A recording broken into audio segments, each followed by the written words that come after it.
friends, it's me RK Ranjan and you are watching StudyMate English अड्डा। दोस्तों आज बात करने वाले हैं हिंदी को अंग्रेजी में ट्रांसलेट कैसे करें। तो आज एक नया जुगाड़ लेकर के आए हैं जिसका नाम है देहाती जुगाड़। किसी भी हिंदी सेंटेंस को अंग्रेजी में ट्रांसलेट करना बहुत ही आसानी तरीके से यहाँ पे हम लोग बताने वाले हैं। तो चलिए देखते हैं क्या है हेडिंग, अंग्रेजी अनुवाद बनाने का देहाती जुगाड़। अंग्रेजी अनुवाद बनाने का देहाती जुगाड़, इंग्लिश में इसको बोलेंगे new rustic jugaad to make English translation. New rustic jugaad to make English translation. दोस्तों होता क्या है कि जब हम किसी भी हिंदी को इंग्लिश में ट्रांसलेट करते हैं तो हिंदी के सेंटेंस में बहुत सारे ऐसे वर्ड आते हैं जिनका अंग्रेजी हम लोग को पता नहीं होता है। उस कारण से हम लोग क्या होते हैं कि उसको ट्रांसलेट कर पाना थोड़ा सा असंभव लगता है। तो उसी असंभव को आज हम लोग संभव करने आए हैं एक देहाती जुगाड़ लेकर के। तो इसकी सहायता से क्या करेंगे, आप किसी भी सेंटेंस को अंग्रेजी में ट्रांसलेट कर पाएंगे वेरी इजीली। तो चलिए देखते हैं, हमारे साथ बने रहिए वीडियो के लास्ट तक। तो सबसे पहला है दोस्तों सोनाक्षी बदसूरत है, और इसको हम लोग कह सकते हैं कि जिसकी अंग्रेजी नहीं आती है उसमें अन जोड़ेंगे। तो दोस्तों क्या करना है, जिसका अंग्रेजी हम लोग को पता नहीं होगा, जिस शब्द का जिस वर्ड का अंग्रेजी पता नहीं होगा उसका अपोजिट वर्ड को राइट करेंगे और उसके पहले अन जोड़ देंगे। जिस शब्द का अंग्रेजी पता नहीं हो उसके अपोजिट वर्ड को राइट करेंगे और उसके पहले यू एन अन जोड़ेंगे। तो चलिए देखते हैं एग्जाम्पल। पहला एग्जाम्पल है सोनाक्षी बदसूरत है। तो दोस्तों मान लेते हैं कि ये जो बदसूरत वर्ड आ गया है, मान लेते हैं कुछ सेकंड के लिए कि हमें इसका अंग्रेजी पता नहीं है। ऐसे तो बदसूरत का क्या होता है, अगली होता है, लेकिन हम कुछ देर के लिए मान लेते हैं कि इसका अंग्रेजी हमें पता नहीं है। फिर इसको बनाना है और इसको बनाना है 100% सही भी होना चाहिए। तो कैसे बनाएंगे, तो चलिए ये देहाती जुगाड़ से बनाएंगे, अन से बनाएंगे। तो बनाएंगे क्या, सोनाक्षी बदसूरत है तो सोनाक्षी इज, अब देखिए दोस्तों इसको कैसे बनाना, बदसूरत। तो बदसूरत का पता नहीं है लेकिन बदसूरत का अपोजिट देखना है। तो बदसूरत का जो अपोजिट होगा, उल्टा होगा, वो क्या होगा, खूबसूरत। अब खूबसूरत का अंग्रेजी हमें पता है क्या होता है, ब्यूटीफुल। क्या होता है, ब्यूटीफुल। तो चलिए लिख देते हैं ब्यूटीफुल, ब्यूटीफुल। ठीक है गाइस, क्या लिख दिए, ब्यूटीफुल। चलिए इसको फिर से सही से लिख देते हैं अच्छे से ताकि क्लियरिटी दिखे।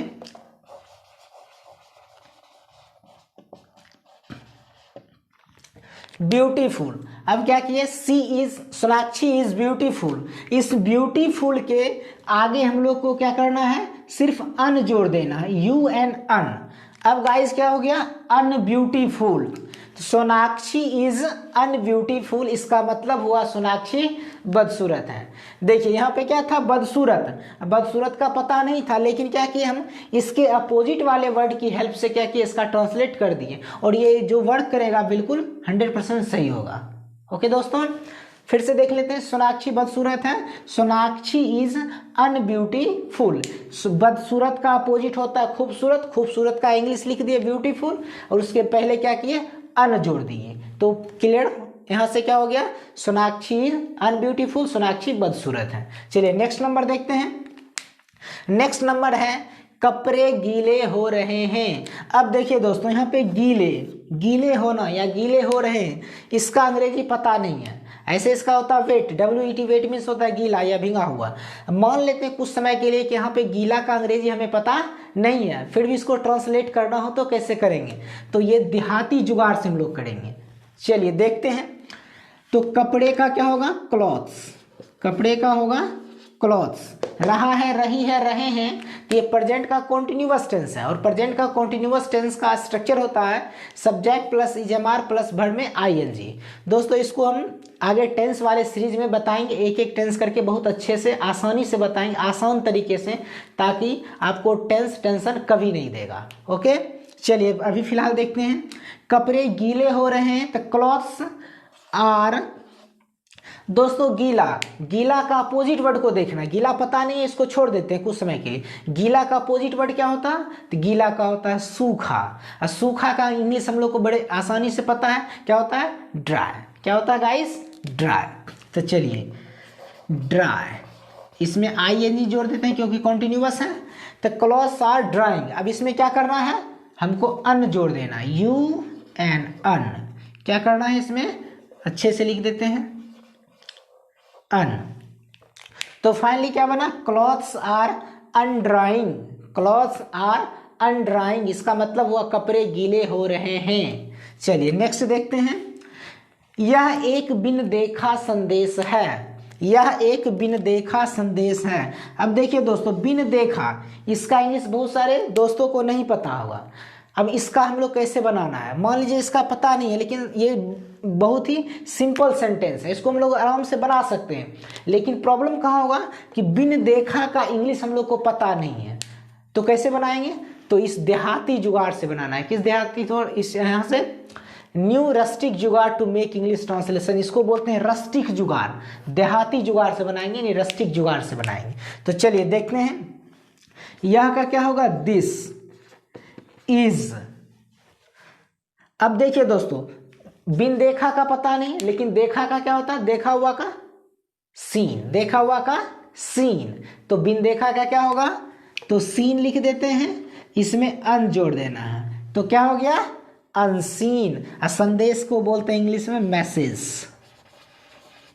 तो फाइनली क्या बना, this is a unseen message, this is an unseen message. यहाँ पे आर्टिकल का यूज करना है क्योंकि ये वोवेल साउंड दे रहा है, इसलिए यहाँ पे अन जोड़ना है, UAN। ठीक है गाइस, UNSEEN अनसीन, ये अनसीन जो है एक वोवेल साउंड दे रहा है, इसलिए यहाँ पे एन लगा, AN आर्टिकल। ये फिर आर्टिकल वाले सेक्शन में पढ़ाएंगे। अभी फिलहाल देखना, जब वोवेल साउंड देता है तो AN लगता है, और जब कॉन्सोनेंट साउंड देता है तो A लगता है। फिलहाल इसलिए यहाँ पे क्या, अनसीन, ये वोवेल साउंड दे रहा है इसलिए AN लगा।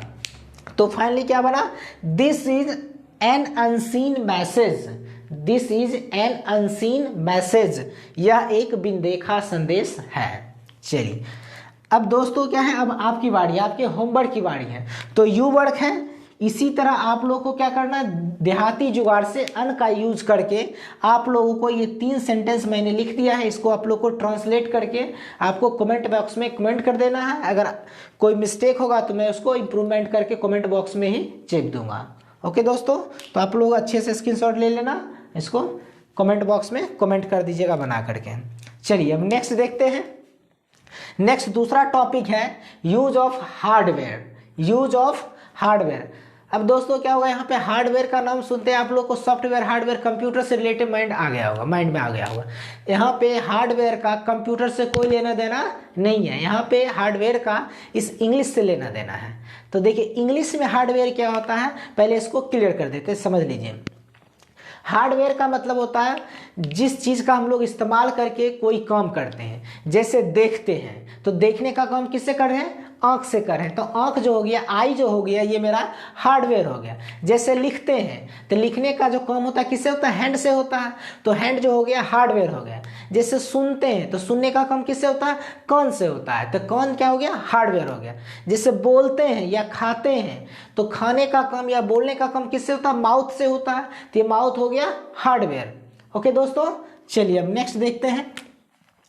पहला है मैं देख रहा हूं, मैं देख रहा हूं, तो हार्डवेयर का इस्तेमाल करके कैसे ट्रांसलेट करेंगे, चलिए यहाँ पे देखते हैं। मैं देख रहा हूं, तो दोस्तों देखिए देख रहा हूं नहीं देखना, देखने का काम किससे होता है, तो देखने का काम आई से होता है, आंख से होता है। तो हार्डवेयर का काम क्या हो गया, देखना, यानी आंख हो गया, तो हो गया आई लिख दिए। देखने का काम किससे हो रहा है, हार्डवेयर क्या है, आंख, तो आई लिख दिए। रहा है, रही है, रहे हैं, तो प्रेजेंट का कॉन्टिन्यूअस वर्ब में ING लगा देना है, तो क्या हो गया, आई एम आइंग। इसका मतलब हुआ मैं देख रहा हूं। बहुत सारे दोस्त को लगेगा कि आई तो नाउन है। देखिए दोस्तों होता क्या है कि आई जो है ये नाउन भी है और वर्ब भी है। आई का मतलब आंख भी होता है और आई का मतलब देखना भी होता है। ओके दोस्तों, आई का मतलब आंख भी होता है और आई का मतलब देखना भी होता है। इसी को बोलते हैं यूज ऑफ हार्डवेयर। तो आई एम आइंग, इसका मतलब हुआ मैं देख रहा हूं, ये सही होगा। ओके, चलिए नेक्स्ट देखते हैं। वह तुम्हें गोली मार देगा। अब दोस्तों देखिए गोली मार देगा, तो गोली मारने का जो काम होगा किससे होगा, तो ये गोली से होगा, गन से होगा। तो गन जो हो गया ये हार्डवेयर हो गया, तो इसका इस्तेमाल करके बना देंगे। तो क्या हो गया, he will gun you, he will gun you, इसका मतलब हुआ दोस्तों कि वह तुम्हें गोली मार देगा, ही विल गन यू। चलिए नेक्स्ट देखते हैं फ्रेंड्स, तुम मुझे नहीं काट सकते हो। अब देखिए दोस्तों, काटने का जो काम होता है वो किससे होता है, दांत से होता है। काटने का काम किससे होगा, दांत से होगा। तो देखिए क्या बनेगा, you can't teeth me, you can't teeth me. तो देखिए गाइस, टीथ क्या हो गया, ये काटने का काम दांत से होता है, तो दांत हो गया हार्डवेयर, और दांत का मतलब होता है काटना, और दांत का मतलब टीथ का मतलब होता है काटना, और टीथ का मतलब दांत भी होता है, दोनों होता है। ओके गाइस, चलिए अब बारी है आपके होमवर्क की, यू वर्ड की। तो यू वर्ड क्या करना है दोस्तों, मैंने 3 होमवर्क यहाँ पे लिख दिया है।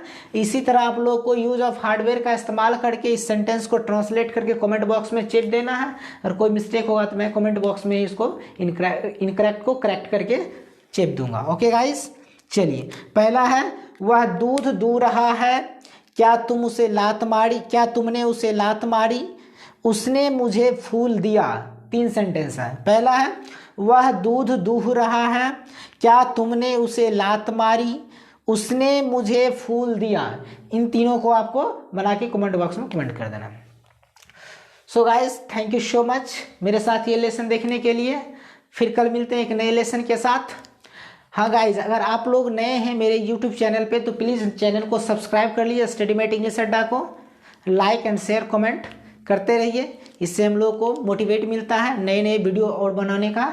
इसलिए please support me and thank you so much, take care, bye bye.